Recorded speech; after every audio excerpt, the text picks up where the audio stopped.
India अब पहले जैसा कमजोर मुल्क नहीं रहा है, अब इसकी ताकत पूरी दुनिया में महसूस की जा रही है। आप भूल जाते हैं कि 3 दफे इजराइल और हिंदुस्तान मिलके पाकिस्तान के एटॉमिक फैसिलिटीज को बम करना चाहते थे। आज की तारीख में दोस्तों, भारत का डंका, भारत की फौज का डंका अमेरिका बहादुर में बज रहा है, और जो अमेरिकन हैं वो बोल रहे हैं यार कि भारत ने ये क्या कर दिया। सऊदीया के वजीर खारजा पाकिस्तान के दौरे पे आए हैं।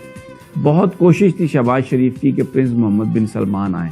पहले हमें लोग हमारी मदद करते थे, मुल्क इस तरह का था ना, इज्जत थी 2 टके की हमारी मुसलमान मुल्क हमारी मदद करते थे।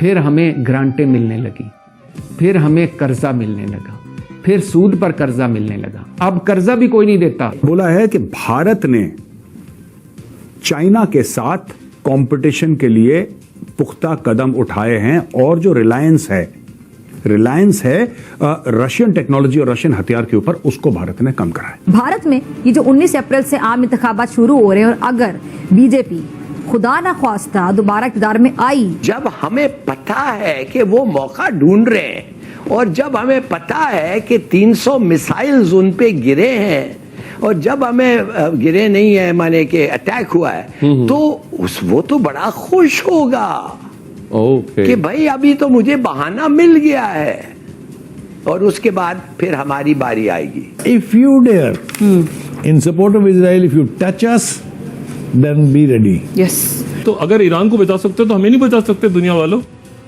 हमारी भी तो पिटाई हो रही है। तो तुम सारे जमा होके इसराइल की मदद को आ गए। सिर्फ भारत है जो लैंड बॉर्डर पे चाइना के साथ आज की तारीख में बिल्कुल भिड़ंत के लिए तैयार खड़ा हुआ है। वो जो एक फिल्म थी, मेरा ख्याल टाइगर जिंदा है, जिसका एक डायलॉग था कि हम लोग घुस के मारेंगे।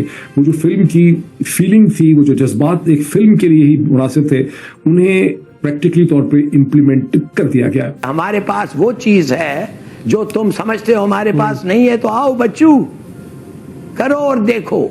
हम लाते हैं टॉक शोज और अनलिमिटेड एंटरटेनमेंट सिर्फ YouTube पर। अगर आपने अभी तक हमारा चैनल सब्सक्राइब नहीं किया तो अभी सब्सक्राइब करें और बेल आइकॉन को क्लिक करके हमारी लेटेस्ट वीडियोस के बारे में अपडेट जानें। ये 120 अरब डॉलर कहाँ से आएंगे?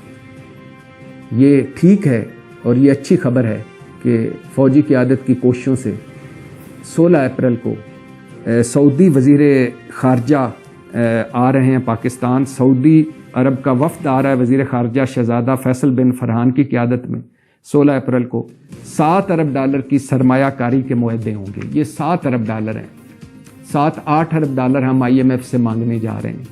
15 अरब डॉलर कर लें, समझ लें कि IMF ने भी दे दिए, सऊदी सारी भी आ गई, UAE की भी आ जाएगी, कतर की भी आ जाएगी, चीन की भी आ जाएगी। ये सरमायाकारी है। पहले हमें लोग हमारी मदद करते थे, मुल्क इस तरह का था ना, इज्जत थी 2 टके की हमारी मुसलमान मुल्क हमारी मदद करते थे। जो सऊदी अरब के वली अहद हैं वो पाकिस्तान का दौरा कर सकें। इसके बाद उन्होंने कहा कि अब कर्जे के लिए भी भाई हमारे पास ना आया करो, हर मरतबा पैसे लेने आ जाते। अब सरमायाकारी करेंगे, ये आखिरी मरहला है। अब दुआ करें कि वो जो सरमायाकारी आती है वो इधर वन विंडो उसका हो और वो सरमायाकार महफूज हों, वरना हमारे यहाँ जो दहशतगर्दी की लहर है और जो ब्यूरोक्रेसी का फीता है और जो करप्शन हड़प्शन कमीशन है, सरमायाकार आते हैं, पाकिस्तानी अपने आते हैं बाहर के मुल्क से इधर कुछ लगाने की कोशिश करने के लिए। अगर हम कोई इस तरह का माहौल बना दें कि वन विंडो ऑपरेशन कर दें और बाहर के आने वालों को तहफ़्फ़ुज़ दे दें, तो अपने पाकिस्तानी इतने सरमायाकारी ला सकते हैं कि इस मुल्क की किस्मत बदल सकती है। लेकिन हमने उनकी ज़मीनों पर इधर ओवरसीज़ की कब्जे किए हैं, उनके घरों पर कब्जे किए हैं। मैं आपसे ये पूछना चाहता हूँ कि क्या हम भूल जाते हैं कि नेतन्याहू ने पब्लिकली कहा है, बल्कि एक वीडियो बनाया है, बिठाया हुआ है उसको अपने फैमिली के साथ, अपने फैमिली से बात कर रहा है और ये चल रहा है, और वो कह रहा है कि इजराइल का 2 एग्जिस्टेंशियल थ्रेट्स हैं इजराइल को, 2, एक है ईरान से, दूसरा है पाकिस्तान से। अपने फैमिली को बिठा के वीडियो पे पब्लिकली ये कह रहा है। उसको तो मौका चाहिए कि उसके F-35s, deep penetration bombs, tactical nuclear weapons और स्ट्रेटेजिक न्यूक्लियर वेपन्स, ये सब हैं उसके पास। बार बार इन्होंने ड्राई रन्स किया है, क्या आप भूल जाते हैं कि 3 दफे इजराइल और हिंदुस्तान मिलके पाकिस्तान के एटॉमिक फैसिलिटीज को बम करना चाहते थे?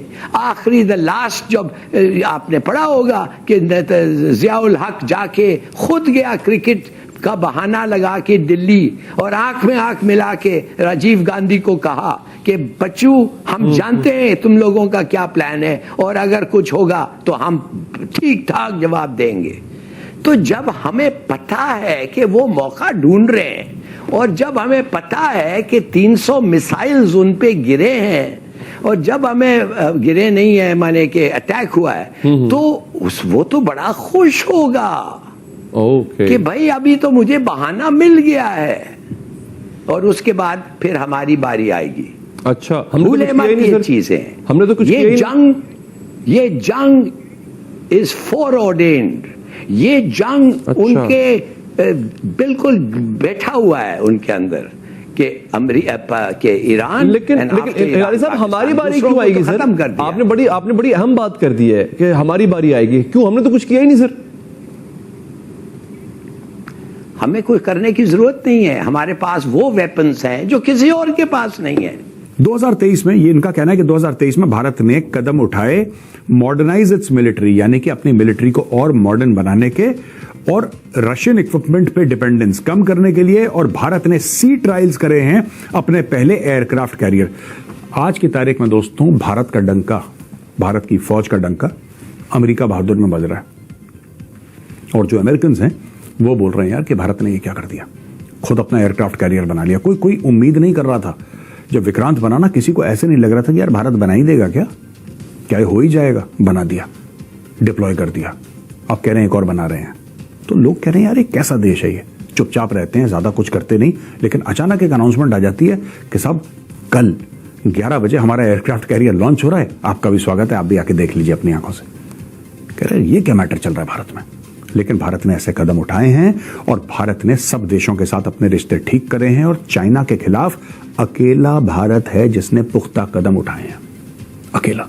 बाकी सब लोग भी कदम उठाने की कोशिश कर रहे हैं, ऐसी बात नहीं है कि बाकी डरपोक है, नो नॉट एट ऑल, बाकी सब कर रहे हैं। पर दोस्तों जो भारत ने करा है ना, जो भारत ने हथियार एक्चुअली खरीदे हैं, उनको डिप्लॉय करा है, अपनी फौजें चेंज करी हैं, सिर्फ भारत है जो लैंड बॉर्डर पे चाइना के साथ आज की तारीख में बिल्कुल भिड़ंत के लिए तैयार खड़ा हुआ है, बिल्कुल भिड़ंत के लिए तैयार खड़ा हुआ। एक चाइना है जिसकी इकोनॉमी हमसे काफी बड़ी है, ये हमें बात माननी पड़ेगी, जिसकी फौज हमसे बड़ी है, लेकिन जब चाइना ने धक्का देने की कोशिश करी तो उसको वहां पे भारतीय सेना जैसी लोहे की दीवार मिली और चाइना भी कंफ्यूज्ड है, राइट? चाइना कंफ्यूज्ड है, कैसे भारत के साथ डील करना है यार, इन लोगों के साथ डील कैसे करें।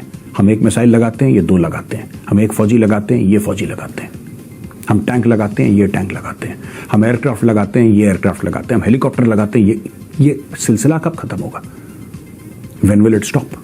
तो अब चाइना ने धीरे धीरे ये रियलाइज करना शुरू करा है कि अब भारत से ऐसे लड़ नहीं सकते, it's not possible to fight against India and win.